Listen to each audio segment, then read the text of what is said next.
Sir ನಮಸ್ಕಾರ ರೀ. ಅವ್ರು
ಬಾಬುರಾವ್ ಪಾಟೀಲ್ ಉತ್ತರ ಕನ್ನಡ ರಾಜ್ಯಾಧ್ಯಕ್ಷರು, ಕರ್ನಾಟಕ ರಾಜ್ಯ ರೈತ ಸಂಘ.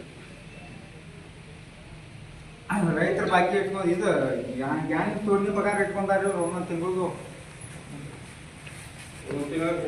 ಒಂದೊಂದು ತಿಂಗಳು ಚಾಲು ಇದ್ದಾಗಿಂದ್ರೆ ಒಂದೊಂದು ತಿಂಗಳು ತೋಟನಿ ಪಗಾರ ಇಟ್ಕೊಂಡಾರ ಏನಾದ್ರೂ ಬಿಟ್ಟಿಲ್ರಿ. ನಾಳೆ ಬಿಡ್ತೀವಿ ಇನ್ನು ಬಿಡ್ತೀವಿ ಅಂತ 2 ತಿಂಗಳ ಹತ್ರ ಇದನ್ನ ಹೇಳಿ ಬರೀ ನಾವು ಎಡ್ತಾಕ್ ಇಲ್ಲಿ ಸಗಾಯಿ ಹೋಯ್ತು ನಮ್ಗೆ. ಇಲ್ಲ ನಿನ್ನಿನ ದಿವಸ ನಾ ಬಂದಿಲ್ಲಿ ಪೆಟ್ರೋಲ್ ಕೇಳಿ ನಾಳೆ 1 ಗಂಟೆಗೆ ನಿನ್ನ 1 ಗಂಟೆ ಸಂಜೆ 4 ಗಂಟೆ ತಗ ಇವತ್ತು ಮಧ್ಯಾಹ್ನ 1 ಗಂಟೆ ತಗ ಎಲ್ಲ ಬಿಲ್ ಕ್ಲಿಯರ್ 24 ಕೋಟಿ ರೂಪಾಯಿ ಐತಿ ಬಿಲ್ ಕೊಡ್ತೋತೆ. ನೀನು ಹೇಳಿ ನಮ್ಗೆ ಮಾತು ಕೊಟ್ಟರು ಪಾಟೀಲ್ ಸರ್ ಫೋನ್ ಹಚ್ಚಿ ಮಾತಾಡಿ ನೀನು ಬಂದಿವ್ರಿ ಈ ಒತ್ತಾಡಿಕೊಂಡು ರೈತರ ಸಂಬಂಧ 4 ಸಲ ಬಂದ ನೀವು ಪೆಟ್ರಿಗೆ ನಾಯಿ ಇದವಾರ್ದ. ಈಗ ಮಾನ್ಯ ರೈತ ಸಂಘ ಆಗೈತೆ 5ನೇ ತಾರೀಕು ಎಷ್ಟೊತ್ತಿದ್ರು ಪಾಸ್ ಮಾಡ್ತೀವಿ ಅಂತ ಹೇಳ್ಯಾರ. ನಮ್ಗೆ 23 ಲಕ್ಷದವ್ರು ನಮ್ಮ ಒಬ್ಬೊಬ್ರು ₹1 ಹಾಕಿಲ್ರಿ ಇವರು. ಇಲ್ಲಿ ಯಾರು ನಿಮ್ಗೆ ಸಾಹೇಬ್ಗಳು ಭೇಟಿಯಾದ್ರಿ? ಯಾವ ಸಾಹೇಬ್ಗಳು ನಮಗೂ ಏನು ಹಚ್ಕೋವಾರ ಅವ್ರು ಸಾಹೇಬ್ಗಳು ಮಾಡತ್ತಾರ್ರಿ. ಇವತ್ತಿನ ದಿವಸ ಪ್ಯಾಟ್ರಿಕ್ ಕಿಲ್ಲಕ್ಕಾದ್ರೆ ಈಗ ಇವತ್ತಿಗೆ 3-4 ತಿಂಗಳ ಪ್ಯಾಟ್ರಿಕ್ ಬಂದಾಗ ಕರ್ಕೊಂಡು ಬಂದಾಗೆ ಈ ಪ್ಯಾಟ್ರಿ ಬಿರೇಶ್ವರ ಪೆಟ್ರೋಲ್ ಎಲ್ಲ ಉಳಿದು ಪೆಟ್ರೋಲ್ ಬಿಲ್ ಎಲ್ಲ ಕ್ಲಿಯರ್ ಕೊಟ್ಟಾರೋ. ಈ ಪೆಟ್ರೋಲ್ ಕೈ ರೈತರು ಬಿಲ್ ಕೊಡಾಕ್ ದನಿಸ್ಯಾರೋ. ಈ ಟ್ರ್ಯಾಕ್ಟರ್ದವ್ರು ಗ್ಯಾಂಗ ಮತ್ತು ಗಾಡಿ ಲೇಬರ್ ಪಗಾರ ಇನ್ನೊಂದು ಇಟ್ಕೊಂಡಾರೋ ಕೊಡತಕ್ಕ ಬಾಗಿಲ ತೆಗಂಗಿಲ್ಲ. ಮತ್ತು ಯಾವ ಇನ್ನು ಮುಂದೆ ಫ್ಯಾಕ್ಟ್ರಿ ಚಾಲೂ ಮಾಡ್ಬೇಕಾದ್ರೆ ಕರೆಕ್ಟ್ ಬಿಲ್ ಕೊಡ್ತಂದ್ರೆ ಚಾಲೂ ಮಾಡಲಿ, ಇರ್ಲಿಕ್ಕೆ ಮುಂದಿನ ವರ್ಷ ಫ್ಯಾಕ್ಟ್ರಿ ಬಂದ್ ಮಾಡ್ಬೇಕಂತ ಹೇಳಕ್ಕೆ ಎಲ್ಲರೂ ಕೂಡ ಇಚ್ಛೆ ಪಡ್ತೀವಿ. ಐತಿ ಇನ್ನೊಂದು ಹೋಗಿಲ್ಲ ನಾನು. ಬಟ್ ಪರಿಸ್ಥಿತಿ ಹೆಂಗಾಗಿದೆ, ನಿನ್ನ ಒಂದು ಸಕ್ರಿ ಮರ ಒಂದು 30 ಕೋಟಿ ರೂಪಾಯಿ ನಾಳೆ ಜಮಾ ಆಗ್ತಾವೆ. ನಾಳಿಂದ ಚಾಲು ಮಾಡಿದ್ರೆ ಒಂದು 2-3 ದಿವಸ ಮುಗಿದ ಪೇಮೆಂಟ್. ನೀವು ನಾಳೆ ಅಂದ್ರೆ ನಮ್ಗೆ ಇವತ್ತು ಗ್ಯಾನರ್ ಬಂದ್ ಮಿನಿಮಮ್ ಕೊಡ್ತಾರ ಅವ್ರಿಗೆ ಇಲ್ಲ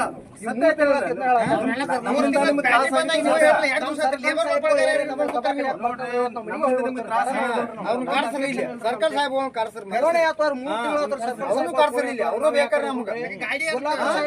ವಾರ ಹತ್ರ ನಮ್ಗೆ ಇಲ್ಲೇ ಹೊಟ್ಟಿ ಸಾಕಷ್ಟು ತೊಂದರೆ ಆಗಿದೆ.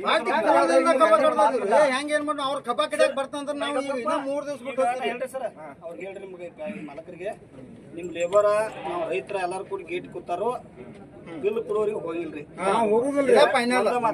ಹೋಗೋಣ ತರ್ತೀರಿ ಅಣ್ಣ ಸರ್ ಕೆಲಸ ಬಂದಿಟ್ಟವ್ರಿಗೆ ಬಂದಾರ ಎಲ್ಲರೂ ಬಿಲ್ ಕೊಟ್ಟ ಮೇಲೆ ತಗೋತಾರೆ. ಮುಂದಿನ ವರ್ಷ ನಿಮ್ಗೆ ಬೇಕಾರೆ ಚಾಲು ಮಾಡ್ತಾರೆ ಈಗ ಹೇಳ್ತೀನಿ. ಮುಂದಿನ ವರ್ಷ ಹಿಂಗ್ ಮಾಡೋದಾದ್ರೆ ಚಾಲು ಮಾಡಬೇಡ್ರಿ, ಚಾಲು ಮಾಡಿ ಕೊಡುದಿಲ್ಲ.